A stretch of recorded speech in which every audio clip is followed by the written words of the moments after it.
ఆ రకంగా బ్రహ్మదేవుడితో చెప్పిన తర్వాత శంకరునితో అంటున్నాడు. "ఓ శంకరా! నువ్వు సామాన్యుడివి కాదు. నాతో సమానమైన వాడవు. నీకు నాకు భేదం లేదు. నువ్వు కూడా నాలాగే లోకంలో అందరి చేత పూజించబడుతూ ఉంటావు. నువ్వు సర్వవ్యాపివి. సర్వానికి అతీతుడువు. నువ్వు లేనిదే ఈ జగత్తులో ఏదీ లేదు. నువ్వు పరమాత్ముడవు" అంటూ శివుణ్ణి పరిపరి విధాలా స్తుతించాడు. శంభో భవానర్క హిమాంశు వహ్ని నేత్రత్రయశ్చాఖిల లోకకర్త తథా సమస్తా మరపూజితాంగ్రిః సంసేవ్యమానఃసురయోగిబృందైః నచాస్తి కించిత్తవ మిత్రభేదస్తే హం త్వం సునరాధ సత్యం వేదాంతవేద ప్రముఖానీశం త్వాం సన్యాసిన స్వర్గ విముక్తిహేతుం వదంతి తద్వత్ సుభజంతి శంభో ప్రయాంతి ముక్తించ తవ ప్రసాదం సర్వభేద వినిర్ముక్తః సర్వభేదాశ్రయో భవాన్ త్వం నిష్ఠాయ లోకేస్మిన్ మహాదేవో మహేశ్వరः త్వమేవ పరమానంద స్థ్యమే వాభయదాయకः త్వమక్షరం పరబ్రహ్మ త్వమేవ హి నిరంజనः శివः సర్వగతः సూక్ష్మः పరబ్రహ్మ సనాతనः త్వం శక్ర సర్వదేవానాం బ్రహ్మవిదామపి ఋషీణాంచ వసిష్ఠస్త్యం వ్యాసో వేద విదామసి సాంఖ్యానాం కపిలో దేవः రుద్రాణమపి శంకరः ఆదిత్యానాముపేంద్రస్యం వసూనాం చ హిపావకः వేదానాం సామవేదస్త్వం సావిత్రీ ఛందసామపి ఆధ్యాత్మవిద్యానాం గతీనాం పరమాగతిః మాయాత్వం సర్వశక్తీనాం కాలః కలయతామపి ఓంకారः సర్వగుహ్యానాం వర్ణానాం చ ద్విజోత్తమः ఆశ్రమాం చ గార్హస్థ్యం ఈశ్వరాణం మహేశ్వరः పుంసాత్వమేకः పురుషः సర్వభూతహృతిస్థితः సర్వోపనిషదాం దేవ గుహ్యోపనిషదుచ్యతే కల్పానాంచ మహాకల్పः యుగానాం కృత ఏవ చ ఆదిత్యः సర్వతారాణాం వాచాం దేవీ సరస్వతి త్వం లక్ష్మీశ్చారురూపాణాం విష్ణుర్మాయా నినామసి సూక్తానాం పౌరుషం సూక్తం బ్రహ్మాసి బ్రహ్మవేదినాం సావిత్రీ చాపి జప్యానాం యజుషాం రుద్రీయః పర్వతానాం మహామేరుః అనంతో యోగినామపి సర్వేషాం తు పరబ్రహ్మ త్వన్మయం సర్వమేవ హి యదేవాహం తదైవత్యం సర్వముఖ్యేషు శంకర. ఓ శంకర, సూర్యచంద్రుల్ని నేత్రములు. దేవదానవ యక్ష కిన్నెర కింపురుష సిద్ధ సాత్య గుణములచే పూజింపబడుతూ ఉంటావు. నీకు మిత్రులు లేరు, శత్రువులు అంతకన్నా లేరు. నీకు నాకు తేడా లేదు. మోక్షప్రదాతవు నీవు. వివిధ రూపాల్లో లోకాలన్నిటినీ ఆక్రమించి ఉన్నావు. పరమానందం ఇచ్చేవాడివి నీవు. అభయప్రదుడవు నీవు. నీకు జన్మ మరణాలు లేవు. శాశ్వతుడవు. దేవతల్లో ఇంద్రుడవు నువ్వు. వేదవేత్తల్లో బ్రహ్మదేవుడు నీవు. వేదార్థం తెలిసిన వారందరిలో వ్యాసుడువు. ఋషుల్లో వశిష్ఠువు నీవు. రుద్రుల్లో శంకరుడువు. సాంఖ్యుల్లో కపిలుడువు. వసువులలో అగ్నివి. అతిథి కుమారుల్లో విష్ణువు నీవు. విద్యల్లో బ్రహ్మ విద్య నీవు. గతుల్లో ఉత్తమగతివి నీవు. వేదాల్లో సామవేదానివి నీవు. ఛందస్సుల్లో గాయత్రివి నీవు. శక్తులన్నిట్లోనూ మాయవు నీవు. గణకులాల్లో కాలానివి నీవు. రహస్య విద్యల్లో ఓంకారానివి నీవు.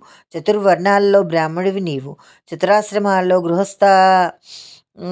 శ్రమానివి నీవు. పురుషులయందు ఆదిపురుషుడవు. నాయకుల్లో మహేశ్వరుడవు. కల్పముల్లో మహాకల్పానివి. యుగాల్లో కృతాయుగానివి. ఉపనిషత్తుల్లో రహస్యోపనిషత్తువు. మాయలు తెలిసిన వారిలో విష్ణువు నువ్వు. వాక్కుల్లో సరస్వతివి. అందమైన రూపంలో కలవారిలో లక్ష్మీదేవి. తేజోవంతులలో సూర్యుడివి. బ్రహ్మవేత్తలందు బ్రహ్మదేవుడువు. సూక్తములు ఎందు పురుష సూక్తానివి. మంత్రాలలో గాయత్రివి. యజుర్వేదంలో శతరుద్రీయానివి. నీవే బ్రహ్మవు, మహేశ్వరుడువు, పరమాత్ముడవు. ఓ ఈశ్వర, జగత్తంతా శివమయం అంటూ పరిపరి విధాల శివుణ్ణి స్తుతించాడు. ఓ ఈశ్వర, పూర్వకాలంలో ఒకసారి నారద మహర్షి నిన్ను స్తుతించాడు. నీవు దానికి చాలా ఆనందించావు. ఇప్పుడు ఒకసారి ఆ స్తోత్రాన్ని గుర్తు చేస్తున్నాను అంటూ నారదుడు చేసిన శివస్థుతిని కూడా చెప్పాడు విష్ణుమూర్తి. రూపంత వాశేష కథాభిగుప్తం అగోచరం నిర్మలమేకరూపం అనాది మధ్యాంతమనంతమాద్యం నమామి దేవం తమసః పరస్తాత్ త్వాం దేవ పశ్యంతి జగత్ప్రసూతిం వేదాంత విజ్ఞాన సునిశ్చితార్థాః ఆనందమాత్రం ప్రణవాభిధానం తదేవ రూపం శరణం ప్రపద్యే ఆశేష భూతాంతర సన్నివిష్టం ప్రధానాత యోగ వియోగహేతుం తేజోమయం జన్మ వినాశహీనం ప్రాణాభిధానం ప్రణతోస్మి రూపం ఆద్యంతహీనం జగతాత్మభూతం విభిన్న సంస్థం ప్రకృతే పరస్తాత్ కూటస్థ వ్యక్త వపుస్తదైన నమామి రూపం పురుషాభిధానం సర్వాశ్రయం జగద్విధానం సర్వత్రగం సర్వతను ప్రవిష్టం సూక్ష్మం విచిత్రం త్రిగుణం ప్రసన్నం నతోస్మి తే రూప ములుప్తభేదం ఆద్యం మహత్వే పురుషాత్మరూపం ప్రకృత్యవస్థం త్రిగుణాత్మబీజం ఐశ్వర్య విజ్ఞాన విరాగ ధర్మై సమన్వితం దేవ నతోస్మి రూపం ద్వాసప్తలోకాత్మకం మంబు సంస్థం విచిత్రభేదం పురుషైకనాథం అనంతం భూతైరది వాసితంతే నతోస్మహం తజ్జగదండ సంస్థం అశేష దేవాత్మకమేకమాద్యం స్వతేజసారూపీ తలోకభేదం అకాలహేతుం పరమార్థరూపం నమామ్యహం త్వాం రవిమండలస్థం సహస్రమూర్ధ నమనంత శక్తిం సహస్రబాహుం పురుషం పురాణం శయానమంత సలితే తదైవ నారాయణాఖ్యం ప్రణతోస్మి నిత్యం దంష్ట్రాకరాళం త్రిదశాదినంద్యం యుగాంత కాలానల కాలరూపం అశేష రూపాండ వినాశహేతుం